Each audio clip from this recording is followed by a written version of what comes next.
Howdy folks, Justin here. We're going to hop on to the ladder with our new Battle Mage deck. Got a deck list over here on the side of the page so you know what we're working with. Hope everyone's Season 2 is going well so far. Got packs going on this weekend, so we have a lot of exciting stuff happening in the game. We're playing against Merakon. This is the developer. Interesting. The Dragon Slayer. Okay, he's playing tokens. Okay, let's see what happens. Tokens not a... well, he's playing Spell Sword. Probably playing Control, actually. Not a great matchup for us. So, we will see what happens. Alright.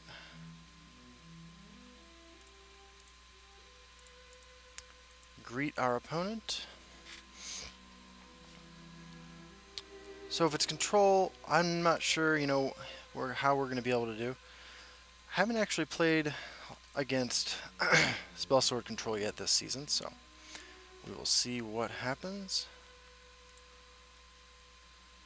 Alrighty. Our opponent's going to lead with Bruma Profiteer. Not great for us. I think we're going to drop a Fearless Northlander. You could make the argument that we should Shrieking Harpy it, trade the Harpy in next turn, but this lets us slap a Battle Mace on here and swing into that for a significant amount of damage next turn, if that's the way we choose to go. Treeminder, okay. So, does that change anything? I think it does. I think we just do this. And a Harpy. Now we can throw the Battle Mace on there and smash for quite a bit. And see how things go.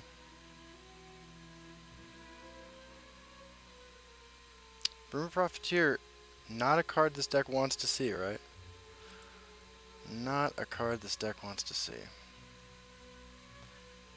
Now this is interesting, right?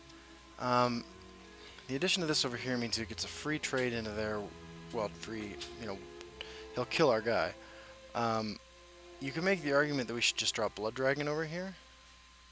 I think that makes more sense.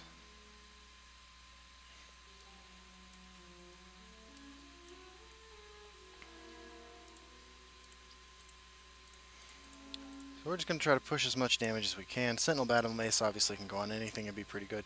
Now in these colors, of course, he's got two, great removal spells, an Edict of Azura and Banishing Light, both of which would seriously screw our guy up.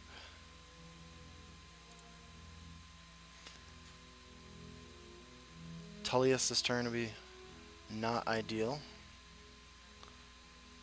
Imperial Reinforcements. So our cultist wouldn't have been able to stop that, but if he follows it up with an Imprison, we have a serious problem. Healing Potion, okay. So we are just going to push face, as that is the place. Hopefully dodge a Piercing Javelin here. And see what happens. Not a lot of gas in our hand. Not a lot of gas at all.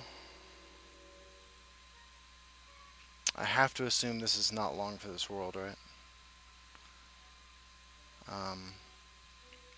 If all he has is a Divine Fervor, I mean, he doesn't have enough over here to deal with it. 1 to break the ward, and then he can only throw 6 at it, but we will see what happens.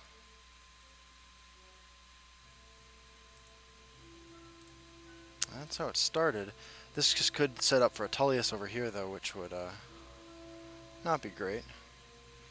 Although it does suggest he doesn't have an answer in hand to it, which would be ideal. But he might have Tullius plus Imprison or something like that, so can't get optimistic yet. And we're past the point where Withered Hand Cultists can do a lot of work, but you never know. You never know. Golden Saint, okay. Interesting. Can't kill him. We can do this.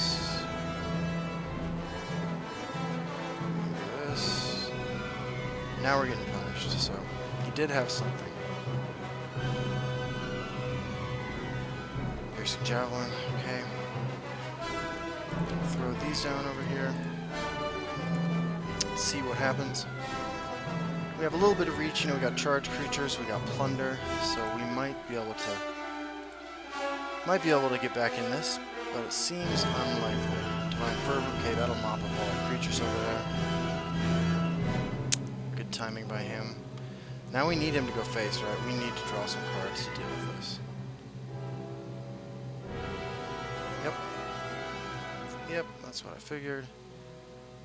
Markarth Bannerman, we're putting that in the shadow lane.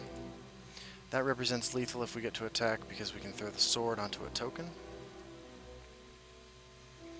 But he probably has an edict. There we go, yeah, exactly. So now we have one turn to draw something, right? Yep, because he's got lethal on board now. And, that's not what we want. Crown Quartermaster. Triumphant Jarl. I think we're just dead, boys. We almost made it, but didn't quite. We'll see what happens. That was a misplay. That should go over there. But if it doesn't, you know, if it convinces him not to attack, then I guess it was worth it. But that was a poor decision on my part. So we'll see what happens next. Now we've got the Manticore coming down. So now we're out of options, right? We can't answer what's going on here at all. Another Triumphant Jarl, but he's got more than enough lethal on board, and I don't think he's going to hold off again for it. One turn shy of pulling off any sort of comeback, unfortunately. We'll throw that down over there, but barring a super well-timed Harpy, we are done for. Well, we'll see what happens as he pushes for that face damage. Harpy? No Harpy. Burning Pillage is a little too late. We need that Harpy and we need it now. We didn't get it. Harpy could still save us. And we didn't get it. And we didn't get it. Okay, good game. Okay, Dawn's Wrath. Keeping it professional. Alright, thanks for watching, guys. Hope you had a good time. That was against Merakon, one of the developers of the game. Have a nice afternoon.